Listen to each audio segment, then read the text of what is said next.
Assalamualaikum warahmatullahi wabarakatuh.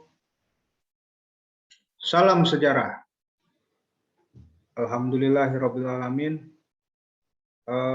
Kita bertemu dalam ruang virtual yang kali ini kita akan membahas tentang pertemuan pertama dari materi mata kuliah literasi sejarah. Ya, kali ini saya akan memberikan beberapa penjelasan mengenai apa itu literasi digital, kaitannya dengan kajian sejarah. Ya, di hadapan kalian sudah terpampang satu telaah, satu tinjauan yang berjudul memanfaatkan Google Scholar. Nah, kenapa saya mulai dari Google Scholar? Karena aplikasi ini adalah aplikasi atau situs yang paling mudah diakses oleh kita semua. Hanya dengan bermodalkan gadget, HP yang berbasiskan Android, atau iPhone, atau laptop, atau bahkan PC ya, PC komputer, itu kita bisa mengakses Google Scholar. Nah, Google Scholar itu saya kira itu adalah semacam sistem yang sangat membantu studi mahasiswa. Bukan saja mahasiswa, para peneliti, serta periset, atau bahkan hanya pecinta suatu keilmuan, itu bisa memperoleh informasi yang penting, informasi yang berharga, serta informasi yang menurut mereka itu perlu untuk diketahui secara cepat.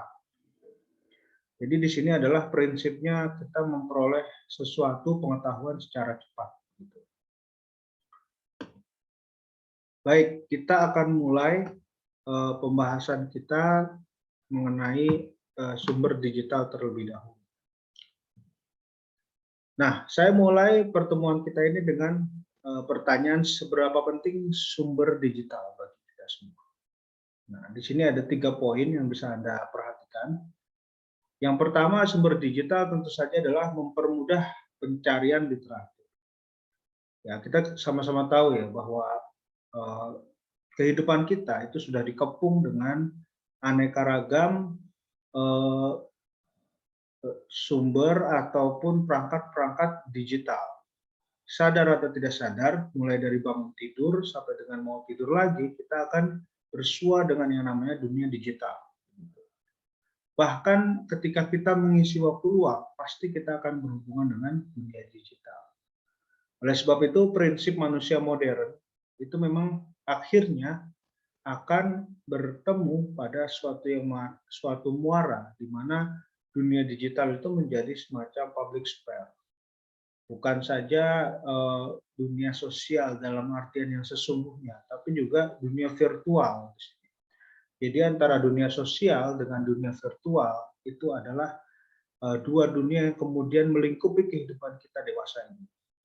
Oleh sebab itulah kenapa kita juga perlu arif dalam menggunakan atau mengakses dunia digital, karena memang tidak semua konten ataupun isi dari dunia digital itu akan selalu membawa kemaslahatan bagi kita semua.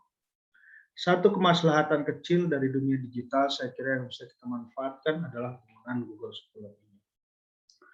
Jadi prinsip yang saya tekankan di sini adalah Google Scholar itu mempermudah pekerjaan kita dalam mencari referensi.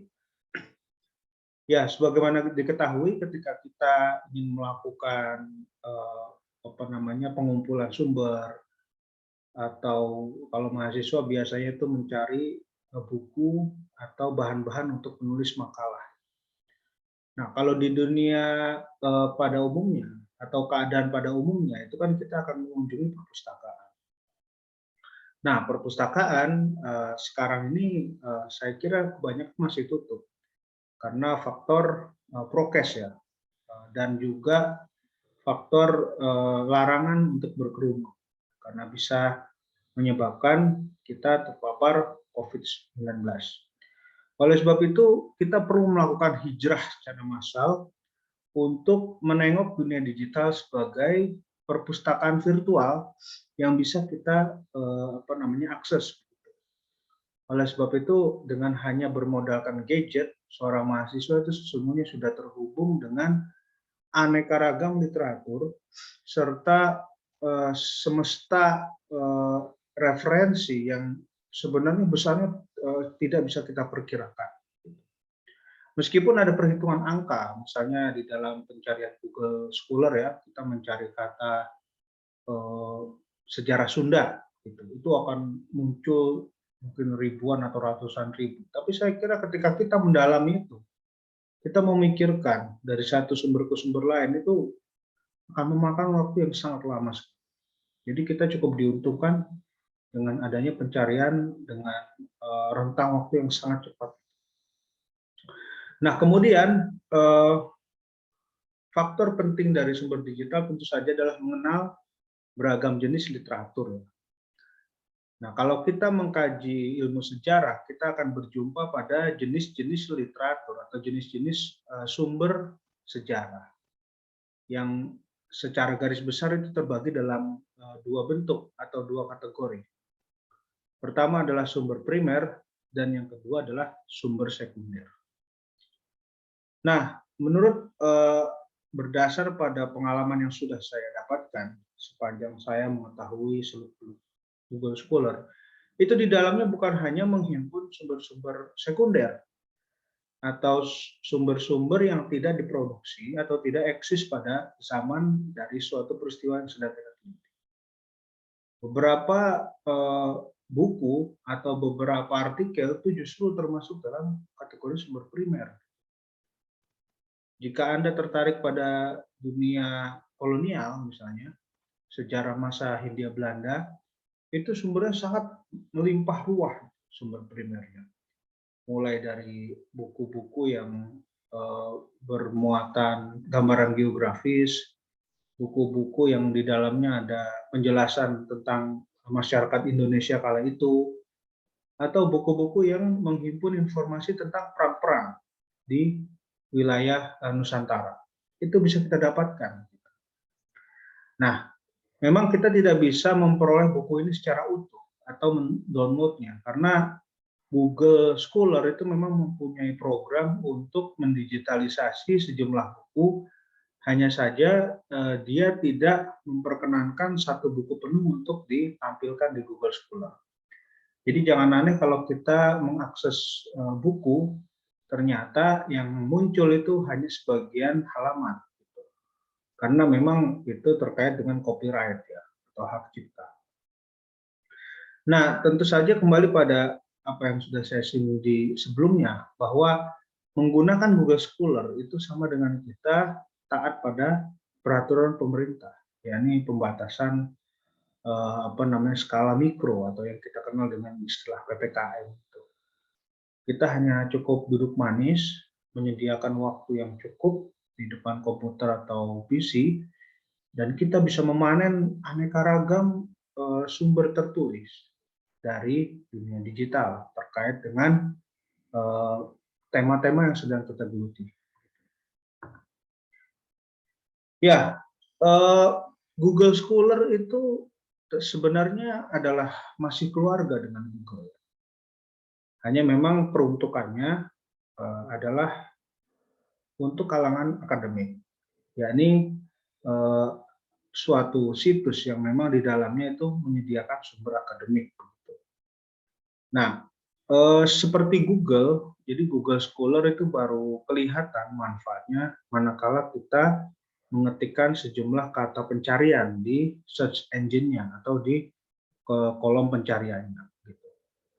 Nah, tentu saja di masa pandemi seperti ini, Google Scholar itu seperti berkah ya, seperti jawaban atas setiap masalah tentang langkahnya upaya kita untuk mencari sumber.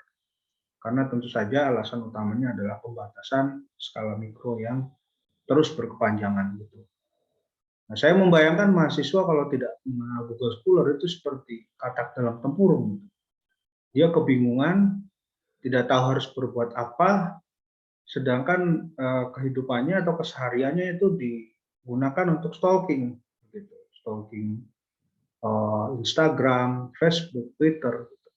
Padahal jika mereka reposisi pikirannya untuk menggunakan kebiasaan dia stalking itu stalking sumber, itu alangkah lebih manfaat.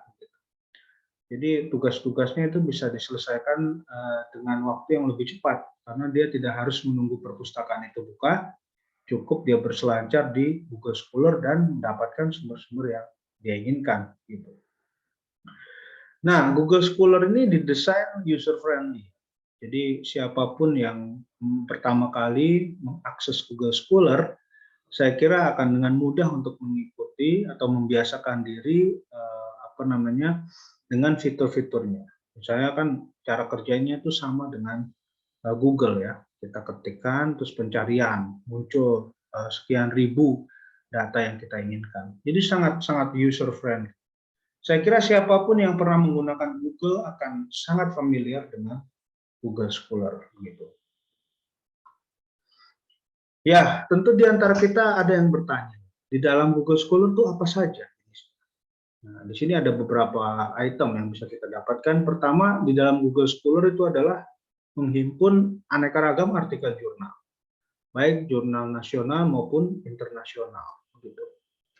Nah, Anda perlu tahu ya bahwa format penulisan akademik di masa sekarang itu trennya sedang ke arah artikel jurnal. Gitu. Dan format ini sebenarnya termasuk gejala baru ya, mungkin sekitar 10 atau 15 tahun yang lalu. Sebelumnya, pengakuan seorang akademisi itu manakala dia menulis banyak buku yang tebal-tebal gitu. Tapi rupanya kebiasaan itu perlahan sedikit terkikis dan tergantikan dengan adanya budaya penulisan baru, yakni menulis pada model artikel jurnal. Nah, perbedaan antara buku dan jurnal saya kira sangat kentara ya. Kalau buku itu tebalnya bisa sampai 300 atau 1000 halaman gitu. Sedangkan artikel jurnal itu paling banyak itu 20 sampai 30 halaman gitu. Bahkan dalam beberapa jurnal ada yang hanya 7 halaman. Gitu. Jadi di sini seorang penulis itu harus pandai untuk menyampaikan gagasan supaya apa yang dia ungkapkan itu to the point. Jadi tepat sasaran dan tidak bertele-tele. Jadi prinsip penulisan jurnal ataupun artikel jurnal itu sebenarnya adalah prinsip straight writing. Jadi menulis apa yang memang menjadi poin utamanya. Kita tidak perlu melakukan penjelasan atau mukadimah yang panjang lebar. Cukup fokusnya apa, temanya apa, dan itu akan bisa kita dapatkan secara cepat manakala kita membaca artikel jurnal. Nah, selanjutnya yang bisa kita temukan adalah e-book. Ya, tadi sudah saya singgung bahwa di dalam Google Scholar itu juga terdapat e-book ya. Biasanya itu diberi tanda seperti kurung buka kurung tutup, tulisannya itu buku atau book ya. Jadi mengindikasikan bahwa jenis laman atau jenis isi yang ada di dalamnya itu adalah buku. Nah, sayang sekali buku-buku yang ditampilkan di Google Scholar itu tidak dalam versi lengkap. Biasanya tuh halamannya lengkap-lengkap. Misalnya dari halaman 50 tiba-tiba langsung 150. Bahkan dari halaman 28 kadang-kadang loncat jadi 37. Itu hal lumrah karena Google juga tidak memperoleh izin 100% dari para penerbit atau penulis buku. Jadi ikhtiar yang dia lakukan hanya pada tataran untuk memberikan semacam sumber literatur bagi para pencari sumber di dunia digital. Tentu saja bagi Anda yang menginginkan versi lengkap harus memiliki buku itu, baik versi digital atau versi fisik gitu. Nah, selanjutnya yang ada juga dalam Google Scholar itu adalah proceeding seminar atau simposium. Jadi simposium itu sekarang juga menjadi tren ya. Peneliti sudah melakukan penelitian, mereka membutuhkan panggung untuk mempresentasikan temuannya. Biasanya pola itu ditangkap oleh orang-orang di kampus yang kemudian concern untuk membuat semacam acara temu ilmiah, yang sifatnya tahunan. Nah, acara temu ilmiah ini mengundang para peneliti dan mereka dalam kesempatan itu diberikan ruangan atau diberikan kesempatan untuk memaparkan temuan-temuan terbaru. Nah, jadi kegiatan ini sangat positif ya, karena para peneliti atau para dosen-dosen itu terdorong untuk selalu melakukan penelitian. Apa yang baru setiap tahunnya. Nah, jadi kehadiran mereka itu tidak sekedar hadir, tapi juga biasanya menulis artikel atau menulis abstrak. Nah, artikel-artikel itu kan tidak semuanya kemudian diterbitkan dalam format jurnal. Beberapa artikel itu ada yang dikumpulkan, dibundel, dan kemudian diterbitkan sebagai kumpulan tulisan yang namanya adalah proceeding. Nah, proceeding ini juga bisa kita jumpai di Google Scholar. Nah, selain itu kita juga akan bisa mendapatkan book chapter. Jadi book chapter itu semacam bab-bab yang kemudian ada di dalam buku. Nah, satuan-satuan bab itu ditampilkan di Google Scholar. Misalnya bab 2 dari buku yang berjudul A, atau bab 3 dari judul buku yang berjudul B gitu. Jadi itu sifatnya parsial. Tentu saja kita dalam beberapa segi tidak bisa mendapatkan sumber buku atau buku ini secara utuh ya, karena memang kebijakan Google yang hanya menampilkan bagian-bagian tertentu dari suatu buku. Nah, selanjutnya jenis tulisan yang ada di Google Scholar itu ada juga yang sifatnya artikel lepas.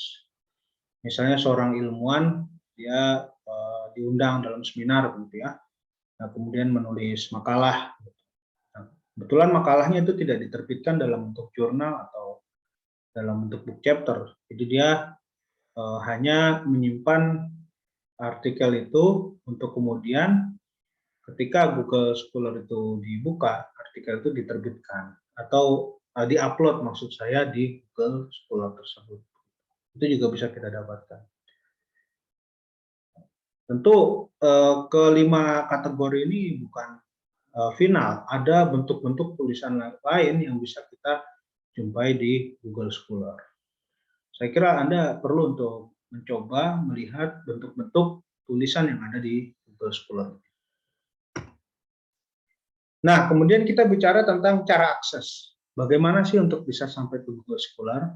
Ya, ini seperti terpampang di 4 kotak ini dengan dihubungkan dengan tanda-tanda panah. Jadi pertama kita buka Google terlebih dahulu. Setelah laman Google itu terbuka, maka tinggal kita ketikkan Google Scholar atau Google Cendekia ya, kalau format settingan Google kita itu berbahasa Indonesia. Nah, setelah itu barulah kita mengetik keyword atau kata kunci yang kita inginkan. Saya contohkan di sini misalnya Kerajaan Demak atau sejarah Sunda. Nah, barulah nanti kita telusuri.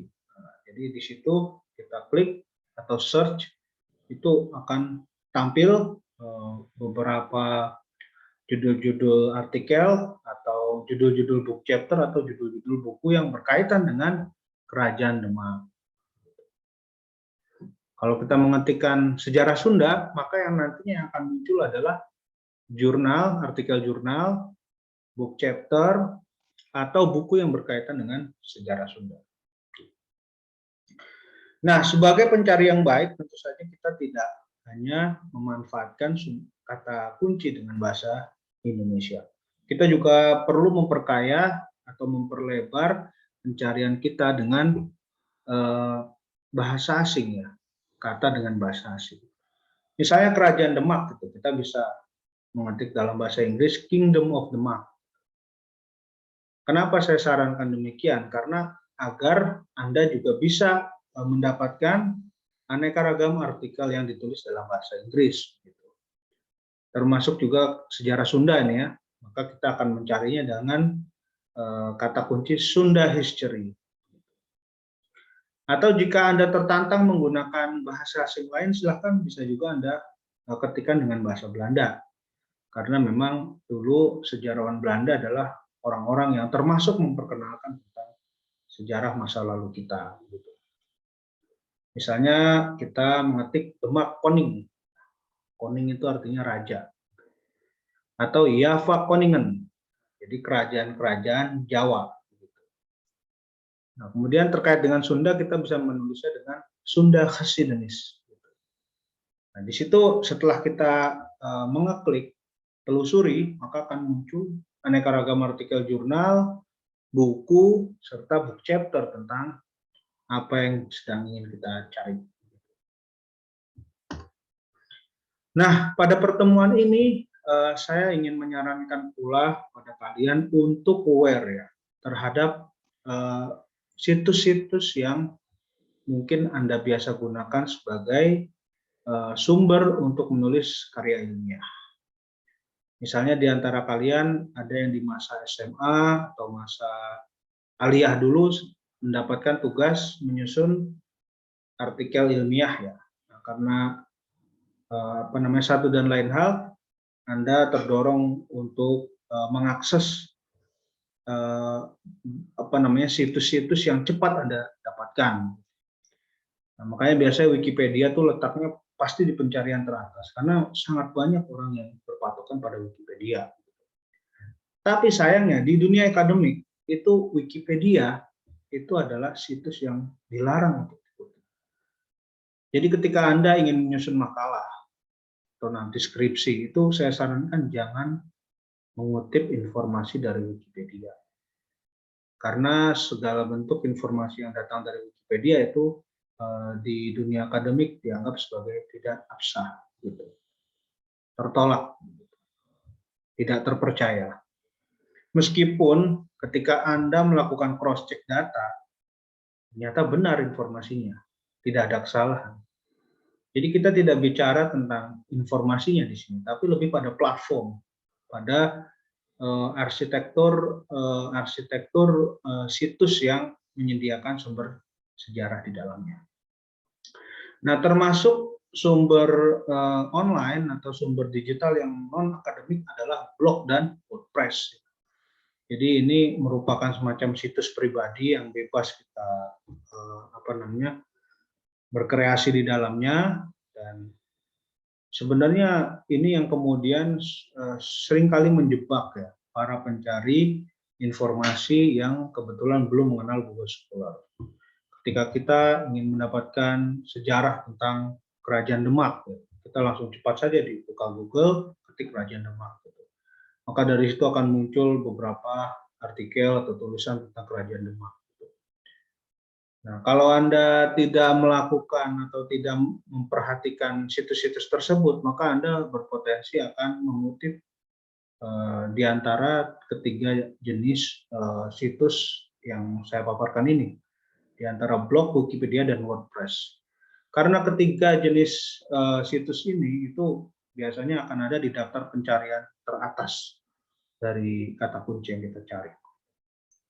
Jadi sekali lagi saya sarankan untuk tidak mengutip aneka jenis penugasan, termasuk nanti ketika Anda nulis skripsi, itu jangan mengutip dari blog, Wikipedia, dan WordPress. Nah, di sini saya akan berikan penjelasan tentang tutorial sederhana ya. Nah, saya ketik di sini Kerajaan Demak. Anda melihat ya, itu banyak sekali di sini Anda bisa lihat ada 8.300 hasil ya selama 0,04 detik. Jadi jarak antara saya mengetik telusuri itu yang ada simbol kaca pembesar itu ya dengan hasil yang sudah saya dapatkan tuh 0,04 detik. Jadi tidak ada 1 detik. Itu suatu keajaiban bagi saya. Tidak ada 1 detik Anda bisa mendapatkan 8.000 tulisan yang di dalamnya ada Kerajaan Demak. Gitu. Jadi alangkah mudahnya kita hidup di masa sekarang gitu. Tanpa bersusah-susah kita ke perpustakaan, kita bisa mendapatkan aneka ragam penulisan tentang sejarah Demak. Gitu. Nah, di sini rata-rata bisa Anda lihat ya. Ini yang pertama misalnya peranan Raden Patah dalam mengembangkan kerajaan Demak pada tahun 1478 sampai 1518. Anda bisa lihat itu di bawahnya ada nama penulisnya ya, A. Ngationo gitu. Kemudian dia menulis di jurnal yang namanya Jurnal Kalpataru. Jadi Anda bisa lihat ya, jurnal sejarah dan budaya begitu. Nama jurnalnya Kalpataru. Tahun terbit jurnalnya adalah 2018. Jadi Anda tinggal klik, baca, klik, baca, klik, baca, maka dengan segera Anda bisa mendapatkan pengetahuan tentang Kerajaan Demak. Nah, saya contohkan di laman berikutnya ini adalah tampilan dari laman Jurnal Kalpataru, Jurnal Sejarah dan Pembelajaran Sejarah. Nah, di bagian bawah Anda bisa mencoba nanti Anda scroll itu ada tulisan download PDF. Jadi bagi Anda yang berminat untuk memperoleh hasil unduhan dari jurnal ini, Anda tinggal download di PDF tersebut.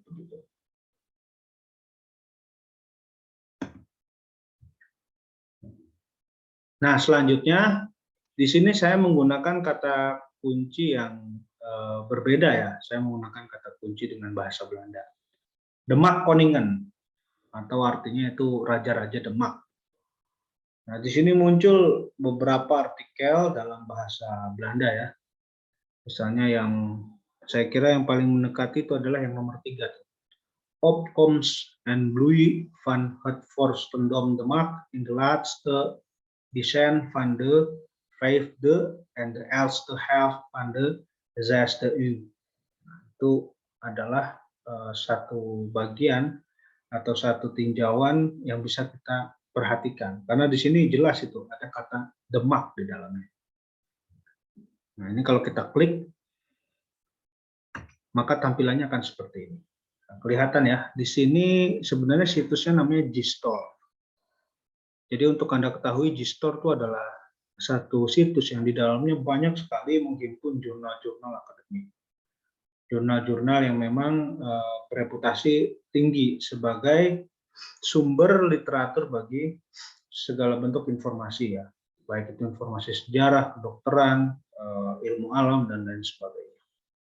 Nah, Anda bisa lihat di sini ada 1 of 38 pages. Jadi ada 38 halaman yang membahas tentang Kerajaan Demak. Dan ini masih menggunakan bahasa Belanda gitu. Nah, sifat atau karakter dari penulisan semacam ini adalah book chapter ya. Anda bisa lihat di pojok kiri atas itu book chapter. Jadi judul ini itu merujuk pada satu subbab atau satu bab dalam suatu buku. Jadi si pengelola Gstore ini tidak menampilkan buku itu secara utuh, hanya menampilkan penggalanya saja. Masih beruntung kita bisa membaca secara online. Kadang-kadang bisa juga kita jumpai ketika kita sudah sampai di laman seperti ini, ternyata kalau mau baca kelanjutannya, maka kita harus berbayar. Mungkin bisa membayar $3 sampai $10. Nah, ini ternyata khusus untuk artikel ini itu free ya. Bisa kita peroleh secara bebas dan bisa kita baca secara bebas. Nah, saya membayangkan kalau Anda melakukan aktivitas seperti ini setiap harinya, itu sudah berapa buku yang bisa Anda dapatkan. Saya menjelaskan seperti ini saja itu mungkin hanya beberapa menit ya. Tapi coba kita refresh otak kita bayangkan kalau kita melakukan hal semacam itu sudah berapa buku yang berhasil kita kumpulkan. Maka jangan aneh kalau sekarang ini terkadang beberapa orang yang sudah mengetahui jalan seperti ini kadang-kadang menomorduakan perpustakaan. Bukan karena maksud tidak ingin ke perpustakaan, tapi karena dia sudah tahu kunci atau cara mendapatkan literatur di dunia digital. Gitu. Tinggal mungkin yang nanti Anda akan upgrade itu adalah mulai mencermati jurnal mana saja yang punya reputasi baik untuk dikutip. Karena kalau Anda terjun di dunia perjurnalan ya, mengetahui seluk-beluk jurnal, akan ada informasi bahwa tidak semua jurnal itu memang layak untuk dikutip. Ada beberapa jurnal itu yang proses penyaringan artikelnya itu tidak jelas gitu ya, tidak ada jenjang-jenjangnya, tidak ada jenjang reviewer gitu, sehingga artikel yang ditampilkan tuh apa adanya tanpa ada teknik editing atau proses pembacaan ulang. Makanya ini saya kira perlu Anda perhatikan ya, bahwa di masa setelahnya Anda juga sudah mulai memahami atau mengetahui lah jurnal-jurnal mana yang layak untuk kita kutip dan mana yang tidak. Gitu. Baik, saya kira ini materi awal kita pada hari ini tentang Google Scholar ya. Saya menyarankan betul agar Anda mencoba dan mempraktekkan secara mandiri bagaimana cara mencari sumber di Google Scholar. Terutama bagi Anda yang mungkin mendapatkan tugas menulis makalah, Anda bisa mencoba cara saya ini untuk memperoleh sumber. Ya, saya tunggu pertanyaan Anda di kolom komentar channel YouTube saya. Jadi saya sangat senang kalau di antara kalian ada yang merespon, ada yang bertanya, meminta penjelasan lebih lanjut gitu. Karena saya kira bukti paham kalian itu adalah ketika Anda bertanya. Gitu. Kalau Anda yang diam, itu di antara dua itu, antara mengerti dan tidak mengerti. Jadi ketika ada yang bertanya berarti setidaknya ada beberapa bagian di penjelasan saya yang sudah Anda pahami, lalu Anda tertarik untuk mempertanyakan dulu. Ya, kita akan berjumpa pada video pengajaran berikutnya. Saya selalu berdoa pada kalian, semoga senantiasa berada dalam keadaan sehat walafiat, selalu dalam perlindungan Allah, dan senantiasa berpikir positif dengan keadaan yang saat ini kita jalani. Terima kasih. Salam sejarah.